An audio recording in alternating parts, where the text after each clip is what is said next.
أعوذ بالله السميع العليم من الشيطان الرجيم. بسم الله الرحمن الرحيم. إن الحمد لله نحمده ونستعينه ونستهديه ونستغفره ونعوذ بالله من شرور أنفسنا ومن سيئات أعمالنا. من يهده الله فلا مضل له ومن يضلله فلا هادي له ولن تجد له وليا مرشدا.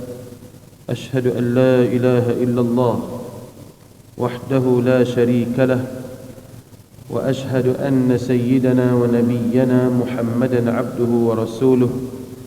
اللهم صل وسلم وبارك على سيدنا محمد وعلى آله وأصحابه أجمعين.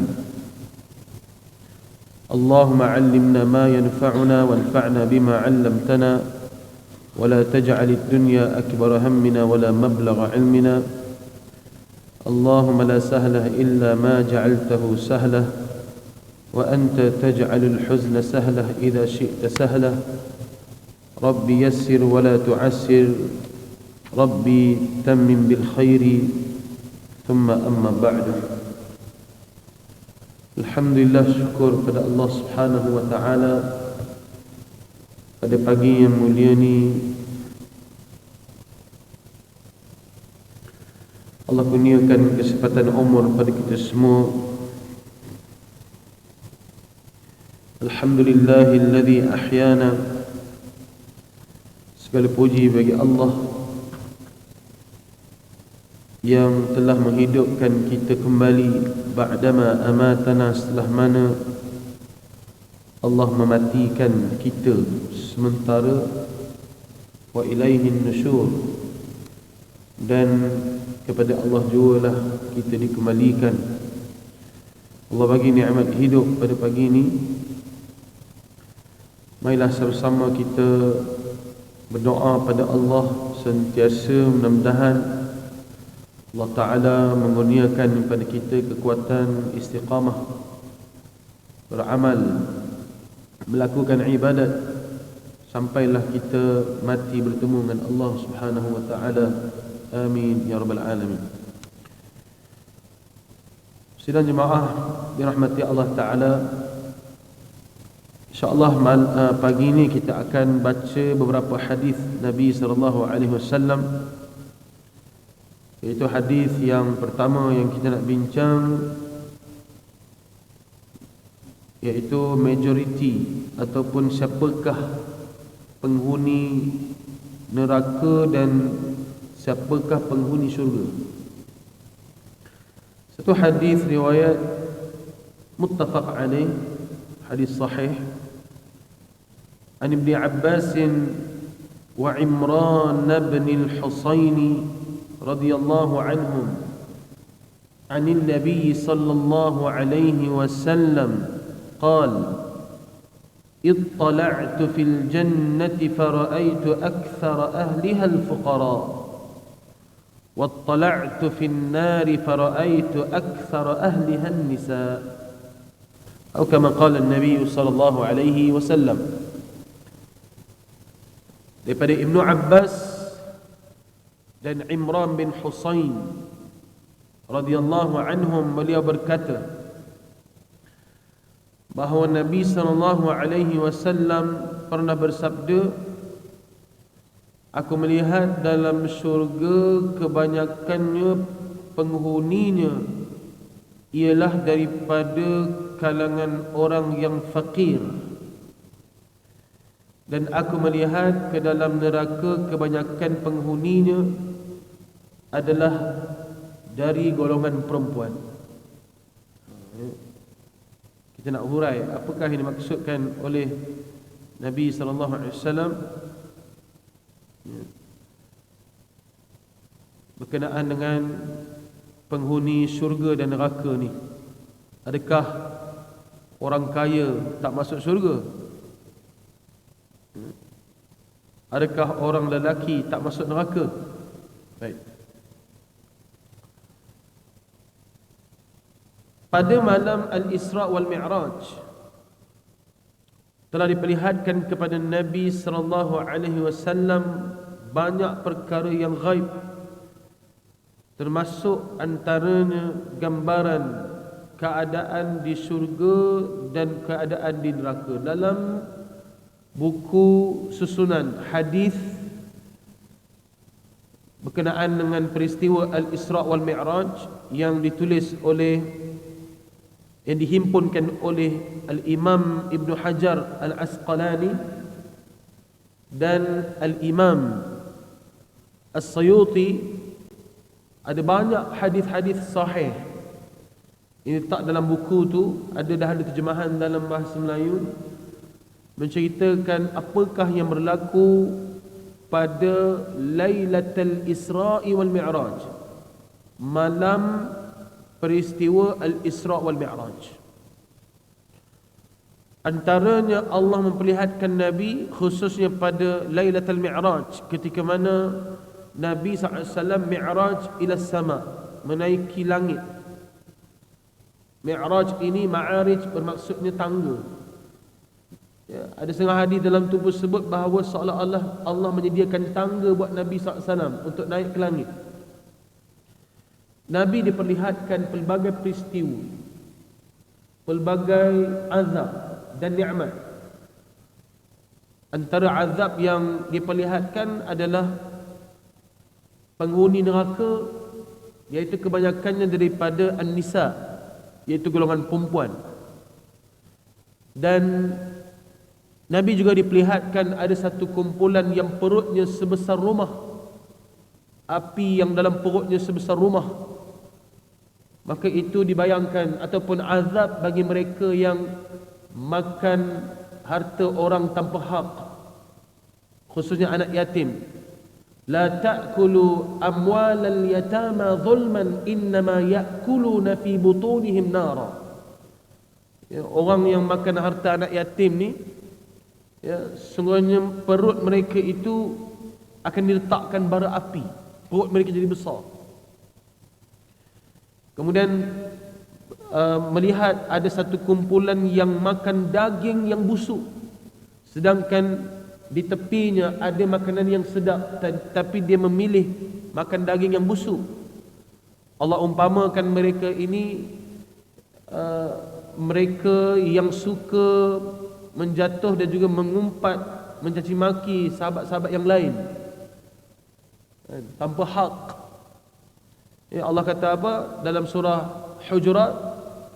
Allah kata, ayuhibbu ahadukum an ya'kula lahma akhihi maitan fakarihtumuh. Ya, apakah kalian suka memakan daging saudara kalian yang dah busuk daging tu dimakan? Ibarat orang yang suka mengadu domba, mengumpat dan sebagainya. Dan Allah perlihatkan juga seperti mana dalam hadis ini, ya, berkenaan dengan perempuan an-nisa menjadi ahli neraka. Dan juga Allah pamerkan juga golongan yang mendapat nikmat, iaitulah, ya, orang fakir. Baik, baginda sallallahu alaihi wasallam, baik, apabila baginda masuk ke dalam syurga, baginda sallallahu alaihi wasallam melihat kebanyakan penghuninya daripada kalangan orang fakir. Sebab apa orang fakir ramai masuk syurga? Baik, ini kerana sewaktu berada di dunia dahulu mereka banyak beribadah. Sebab apa? Sebab ada satu lagi hadis berkenaan dengan seorang sahabat Nabi SAW, anak orang kaya, Mus'ab bin Umair. Ketika mana dalam satu majlis baginda sallallahu alaihi wasallam, Mus'ab bin Umair masuk ke dalam majlis baginda sallallahu alaihi wasallam, baginda menangis. Sahabat tanya, Rasulullah, kenapa kau menangis? Aku terkenangkan Mus'ab ni dulu anak orang kaya di Mekah, anak saudagar ke anak bangsawan di Mekah. Dan Mus'ab ni dia berhijrah dengan aku ke Madinah ni, dia berhijrah dalam keadaan bujang. Ikutkan anak muda seperti Mus'ab ni, dia sepatutnya menikmati kekayaan ibu dan ayah dia di Mekah. Tak perlulah ikut dia pergi ke Madinah selas pinggang, kata Nabi. Tapi dia sanggup meninggalkan kekayaan di Mekah untuk bersama-sama dengan Nabi menyelamatkan agama Islam. Bagaimana keadaan pakaian Mus'ab bin Umair? Bertumpuk-tumpuk. Maksudnya baju tu koyak ditampai sini, koyak ditampai sini. Tapi kalau kita, baju kita pun tambah tampai juga. Tapi fashion, poket warna oranye. Ni nak pilihan raya, nampak mesranya. Ni warna oranye, bawah warna biru, tapi warna hijau. Ni apa ni lambangnya? Satu Malaysia. Nak cerita, kita bertampal-tampal sebab fashion. Tapi Mus'ab bin Umair ni anak orang kaya, asalnya ikut Nabi berhijrah dengan Nabi SAW di Madinah, menjadi orang yang miskin. Nabi menangis kenangkan kisah ataupun keadaan Sayyidina Mus'ab bin Umair. Maka Nabi tanya pada sahabat, wahai sahabat-sahabatku, bagaimana keadaan kalian kalau di masa akan datang kalian ini pagi pakaian lain, petang pakaian lain, pagi makanan lain, petang pakaian lain, dan rumah-rumah kalian ini dihiasi seperti kelambu-kelambu Kaabah. Maksudnya kaya. Macam kita, sehari berapa helai baju kita pakai, sehari berapa jenis makanan kita makan. Ni sekarang dekat bawah ada makan, kok tak kena selera perut, pergi kedai Q makan pula roti canai, pulut sebagainya. Kita macam-macam boleh makan di Malaysia ni. Nak cerita bahawa Nabi tanya pada sahabat, kalau keadaan kalian jadi kaya masa akan datang esok, macam mana? Macam kita. Bila orang tanya Abang Rahim juga, sebelum pencen tanya, kalau dah pencen esok Abang Rahim nak buat apa? Saya ustaz ibadat je lah. Ni contoh. Tak sembang pun.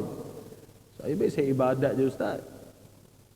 Dia tanya orang sebelum pencen, esok Datuk dah pencen nak buat apa? Saya fokus pada ibadat je ustaz. Nak buat apa lagi? Duit banyak. Itu ketika sebelum pencen.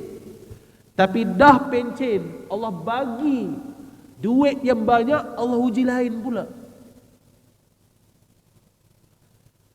Allah uji lain. Tak sama kita cakap sebelum kita dapat duit dan setelah kita dapat duit. Dalam hadis ni, Nabi sendiri pun bagi tahu pada sahabat, ketika mana Nabi tanya sahabat, bagaimana keadaan kalian kalau kalian jadi kaya masa akan datang?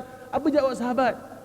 Dah tentu ya Rasulullah, kami akan sibuk dengan ibadat bila mana kami kaya di masa akan datang. Sahabat jawab begitu. Tetapi Nabi kata apa? Keadaan kalian sekarang yang miskin ini lebih baik daripada keadaan kalian kaya masa akan datang. Ini Nabi bagi tahu sahabat Nabi ni yang imannya sentiasa naik. Kita ni iman naik sekejap dah tenggelam ke dasar, lepas tu naik balik. Itu pun kita boleh cakap bila kita kaya, kita akan beribadat. Nabi bagi tahu sahabat, keadaan kalian miskin sekarang ini lebih baik. Sebab apa? Bila miskin, Nabi tak menyalahkan sahabat kaya. Ya. Nabi tak salahkan sahabat kaya. Saya satu hadis yang mana Abu Ubaidah Nabi utuskan pergi ke Bahrain, balik bawa oleh-oleh. Sahabat-sahabat Nabi ni semua tunggu bila Abu Ubaidah nak bagi oleh-oleh daripada Bahrain. Nabi tengok gelagak sahabat ni seronok nak terima barang. Apa kata Nabi? Aku tak kisah kalau kalian nak terima barang apa semua ni menyebabkan kalian seronok dengan harta dunia, tapi dengan syarat janganlah dunia itu menjadi tujuan utama. Akhirat lebih baik. Macam itulah ibarat yang Nabi sebut dalam hadis. Nak cerita bahawa keadaan fakir itu, miskin itu lebih baik daripada kaya. Tapi tidak salah menjadi kaya. Sebab apa? Nabi SAW pun kaya. Nabi kaya. Bukti Nabi kaya yang pertama, selalu dalam kuliah duha saya sebut, bukti Nabi kaya, Nabi kahwin dengan janda kaya.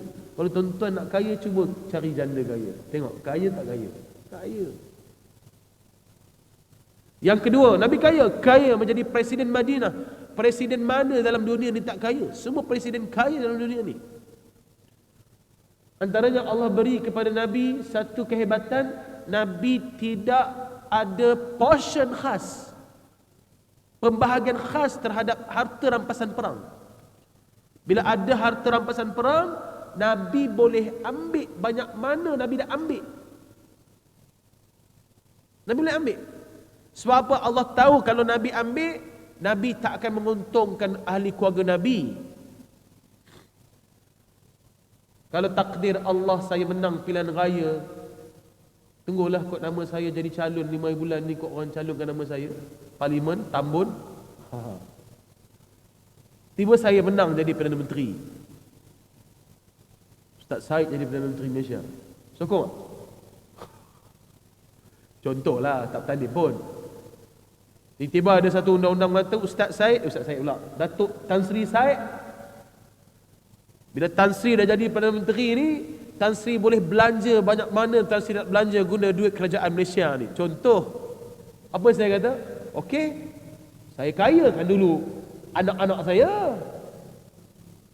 Saya kayakan dulu sahabat-sahabat saya. Saya kayakan dulu Haji Razak, selalu ambil makan untuk saya. Contoh, saya kayakan sahabat-sahabat saya dulu, Imam Saiful, Cikgu Muhammad. Baik saya kayakan orang-orang dalam masjid dulu. Dah habis saya kayakan saudara mara saya, baru saya fikir hak rakyat. Saya untung dulu. Sebab itu Allah tak bagi.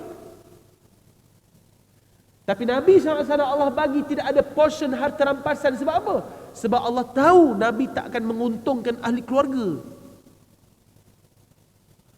Sehingga kan Nabi SAW bila wafat, Nabi tidak meninggalkan walaupun 1 dinar, walaupun 1 dirham.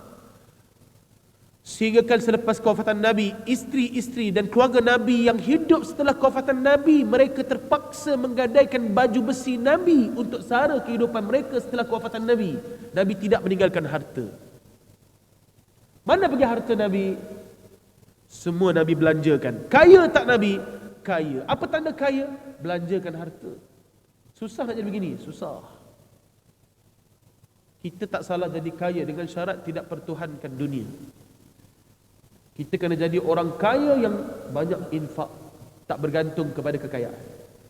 Ini boleh masuk syurga.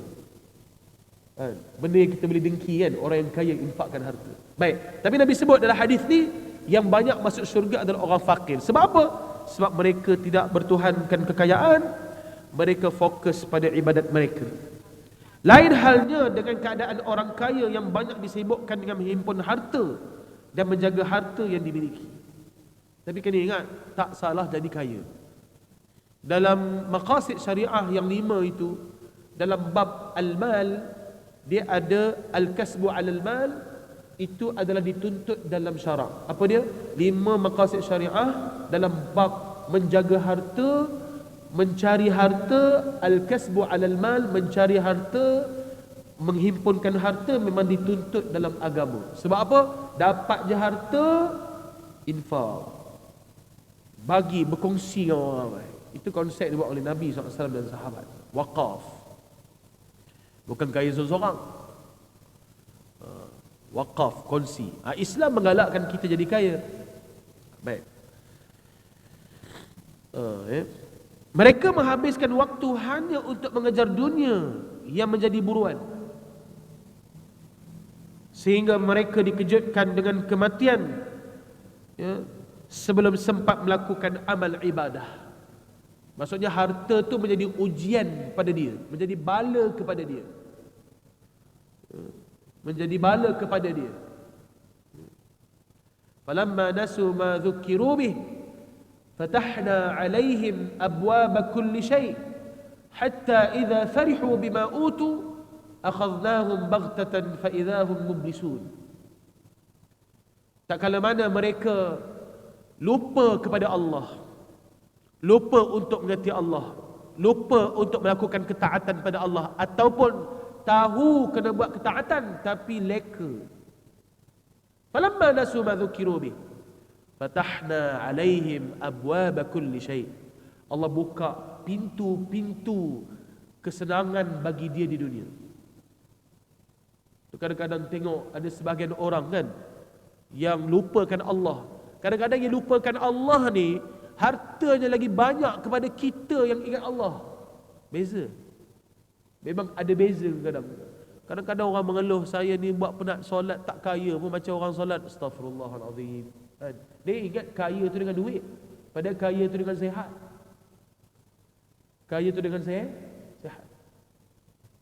Ada orang duit banyak tapi sakit. Ada orang tak berduit tapi sihat. Nak yang mana? Nak sihat ke nak berduit? Sihat tu nikmat paling besar.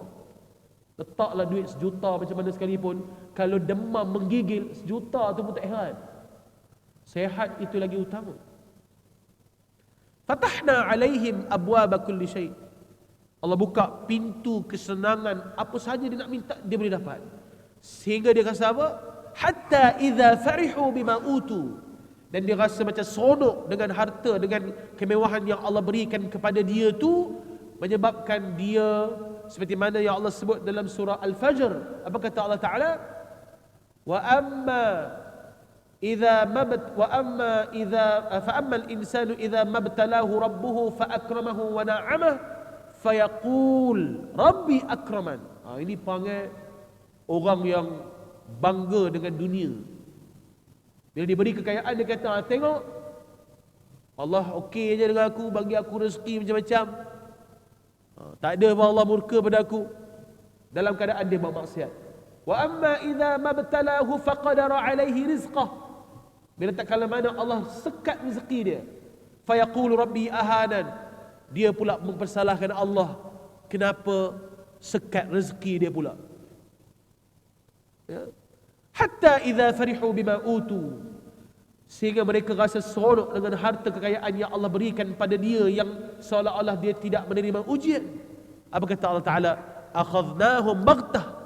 Kami rampas, kami rentap nyawa dia secara mengejut. Fa idahum mublisun.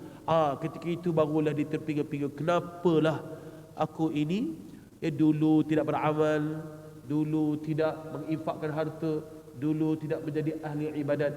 Pada ketika ini tidak ada gunanya lagi. Baik, itu yang pertama, golongan fakir yang masuk ke syurga Allah Ta'ala.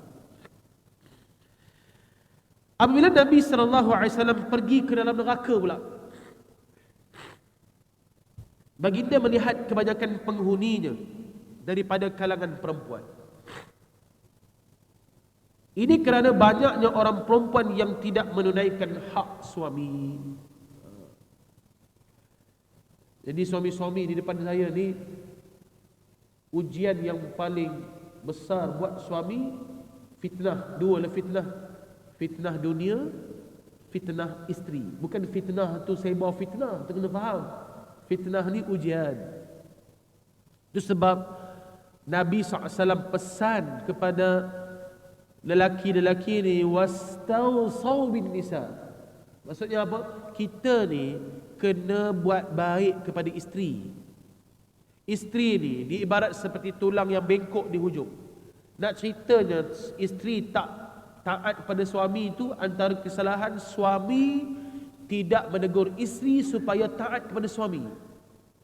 Tapi kalau sudah menegur isteri supaya taat pada suami, taat pada Allah utamanya, kalau sudah ditegur tapi tidak ikut juga, maka suami terlepas daripada dosa. Tapi tugas suami mesti kena sebut, kena ajar isteri. Itu sebab saya, masa saya nikahkan orang, sampai sekarang kalau saya nikahkan orang, saya akan ingatkan tanggungjawab suami, nafkah zahir dan batin. Jangan ingat nafkah batin je. Tapi nafkah batin ada dua.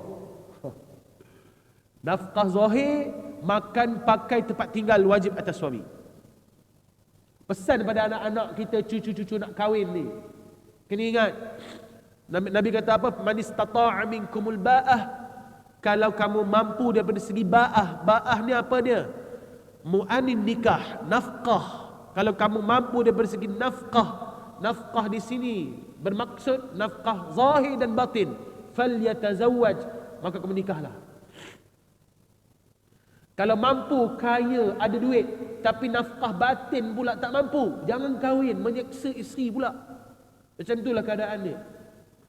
Mampu nafkah batin tapi nafkah zahir tak mampu pula, pun jangan kahwin juga. Baik puasa, kata Nabi, apa Nabi kata, wa man lam yastati' fa alaihi bis-shaum. Siapa yang tak mampu puasa, kata Nabi. Fa innahu lahu wija. Kerana puasa itu adalah benteng, as-siyamu junnah. Puasa itu adalah benteng kepada nafsu. Saya pesan pada anak-anak muda, begitu juga sahabat-sahabat depan saya ni, kalau ada anak nak kahwin ke cucu, pesan pada mereka, persiapkan 2 nafkah, zahir dan batin. Zahir, makan, pakai, tempat tinggal. Kalau makan, pakai, tempat tinggal, kata maknya kaya, duduk sekali dengan dia, tak apa, boleh duduk sekali, tapi jangan lama-lama, kena berdikari. Nafkah batin ada 2. Yang pertama, pergaulan yang baik dengan isteri. Dia orang sebut nafkah batin ni sensitif, otak mula mikir macam-macam. Nafkah batin ni banyak. Antaranya pergaulan yang baik ni, percakapan yang baik dengan isteri, panggil nama yang boleh mengeratkan kasih sayang. Ini, oi, panggil isteri, oi. Oi, mana makan pagi ni? Oi, jangan isteri.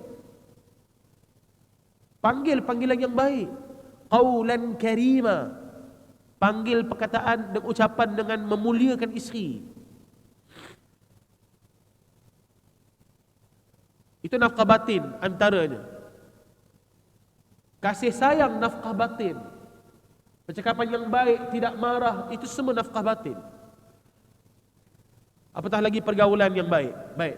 Kemudian nafkah batin yang utamanya adalah ilmu agama. Itu saya pesan pada pengantin-pengantin baru ni, kalau nak kahwin, pastikan kita boleh memberi didikan agama kepada isteri. Hidup berdua dulu, bagi kepada isteri ilmu agama dulu. Kemudian barulah kita, bila ada anak, suami dan isteri ni pula bincang macam mana kita nak didik anak kita menjadi soleh-solehah. Saya pesan pada bakal-bakal suami ni, pengantin-pengantin, jangan jadi esok sudah tua, dah pencen, anak-anak tak mana hala, baru menyesal. Kalau aku tahu dulu, masa dulu, aku dah lama dah bagi didikan agama pada anak-anak aku. Tapi nak buat macam mana sekarang, aku dah menyesal. Pernah keluar daripada seorang sahabat saya, daripada mulut dia kata, aku ni Syed, aku tak nak hantar anak aku sekolah agama. Cakap macam tu. Kesian tengoknya. Aku nak hantar sekolah biasa. Tapi takdir Allah sampai anak dia besar, Quran tak boleh baca. Jangan sebut benda-benda tu.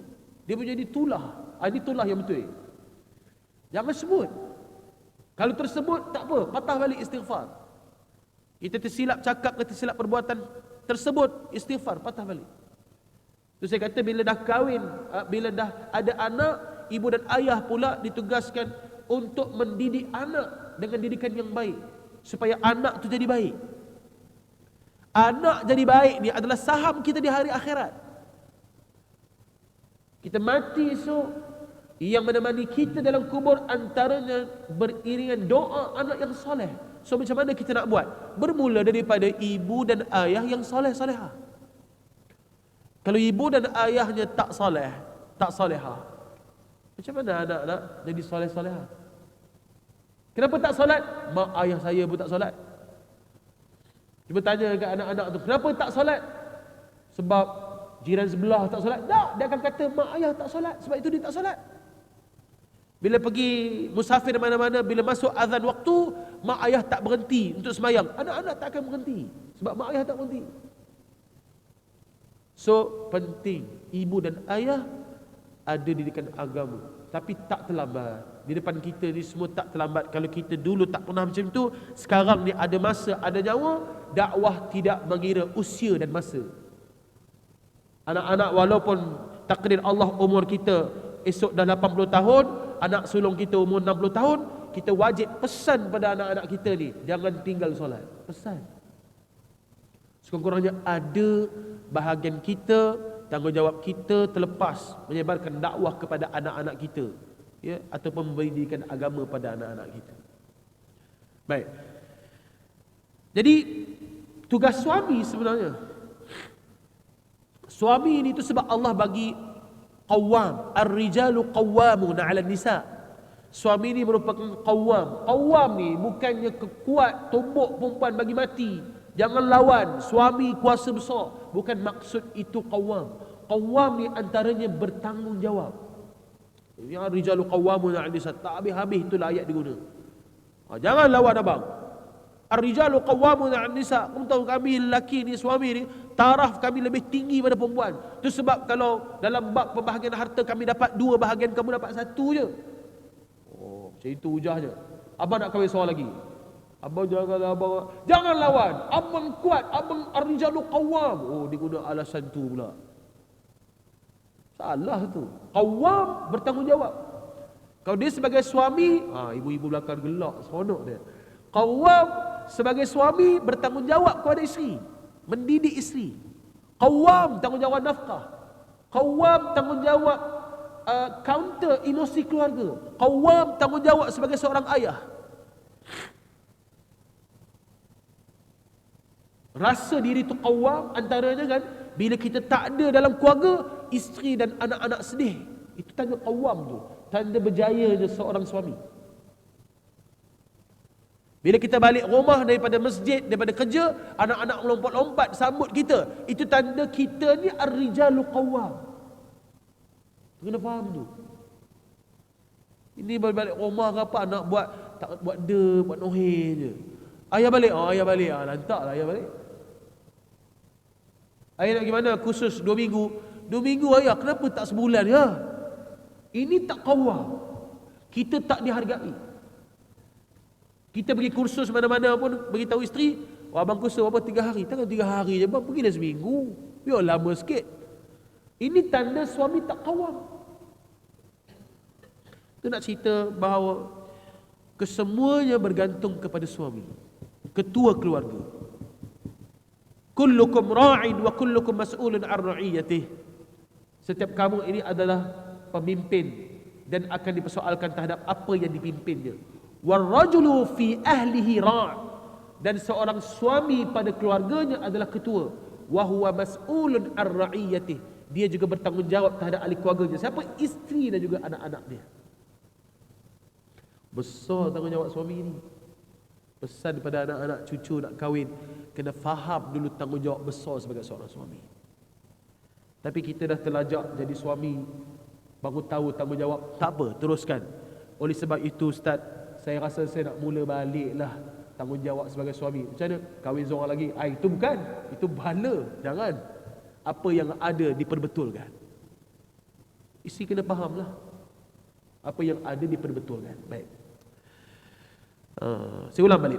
Apabila Nabi SAW pergi ke dalam neraka, baginda melihat kebanyakan penghuninya daripada kalangan perempuan. Ini kerana banyaknya orang perempuan yang tidak menunaikan hak suami. Ya, okey, kita balik pada salah isteri pula lah. Tadi aku cerita bahawa suami berperanan besar mendidik isteri. Baik. Mereka tidak tahu berterima kasih atas pemberian suami dan tidak menjaga diri ketika suami tiada di rumah. Ini lebih kepada yang Nabi sebut dosa isteri. Ini nak ceritanya suami itu dah tentulah baik. Suami itu dah tentulah tanggungjawab. Ya, suami itu berperanan dalam keluarga, tapi isteri masih tidak menghargai suami. Jadi dia akan kenalah balasan ni. Itu sebab isteri nak masuk syurga senang je, taat suami.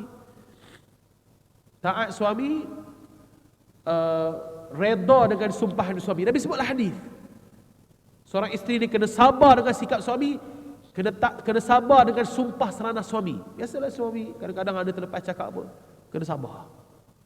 Kalau dia tengah panas, kita kena sejukkan dia. Ya. Mereka juga, siapa dia? Isteri, tidak menutup aurat daripada dilihat oleh orang bukan mahram.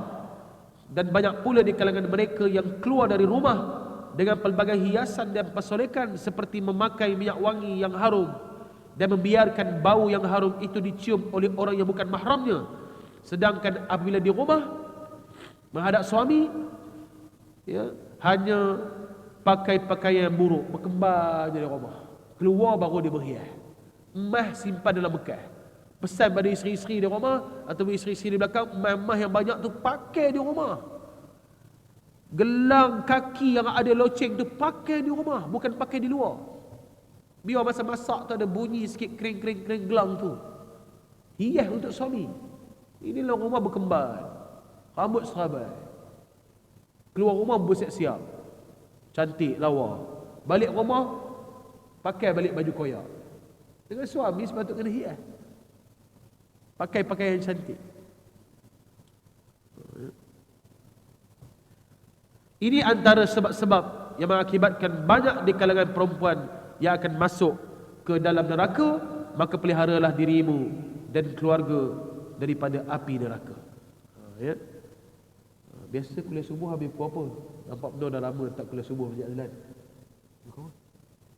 Habis dah? Habis dah. Oh, imam kata habis dah, habis. Jadi kesimpulannya, tuan-tuan, ibu-ibu, ayah sekalian, kita doa mudah-mudahan kita tidak termasuk dalam golongan neraka dan kita dimasukkan dalam golongan syurga. Nak cerita dalam bab golongan neraka dan syurga ni banyak. Ini di antaranya. Di antaranya, ya, penghuni syurga adalah orang fakir. Penghuni neraka adalah perempuan. Tapi ada penghuni syurga yang kaya, ada penghuni neraka selain daripada perempuan. Tapi di antaralah Nabi sebut banyak hadis-hadis yang lain. InsyaAllah ada masa dan ruang insyaAllah kita akan sambung lagi insyaAllah. Saya insyaAllah lah hari Jumaat depan pun cuti Tuanku Sultan tu. Kita buat kuliah subuh jugalah. Tengoklah, saya lapang waktu-waktu macam ni je. Ni minggu kelima kan. Jadi Ustaz Muslim kata masuklah kuliah subuh. InsyaAllah lah subuh hari Jumaat depan kita buat sujud as-sajadah. Cuti kan. Cuti hari Sultan minggu depan. Hari Sabtu tu penamaan calon. Kan. Mana tahu kot saya di calon hari Sabtu tu. Hari Jumaat tu sujud as-sajadah, lepas tu kita ada kuliah subuh ringkas insya-Allah. Ya. Baik, wallahu a'lam. Baik, ada soalan nak tanya? Ada soalan? Soalan? Insya-Allah. Bawah ada sarapan pagi, bolehlah sama-sama kita makan di bawah. Yang baik pada Allah, yang kuat disesai. Sallallahu alaihi wasallam Muhammad wa ala alihi washabihi ajma'in. Alhamdulillah alamin. Bismillahirrahmanirrahim. Alhamdulillah alamin. Sallallahu alaihi wasallam Muhammad wa ala alihi washabihi ajma'in. Allahumma ja'al jam'ana hadha jam'an marhuma tafarraqna min ba'di tafarruqan ma'suma wa la taj'al Allahumma fina wa la baina wa la ma'ana shaqiyya wa la mahruma. Wa sallallahu alaihi wasallam Muhammad wa ala alihi washabihi ajma'in. Walhamdulillah bil alamin. Barakallahu fiikum wa billahi hidayatut taufiq. Assalamu alaikum warahmatullahi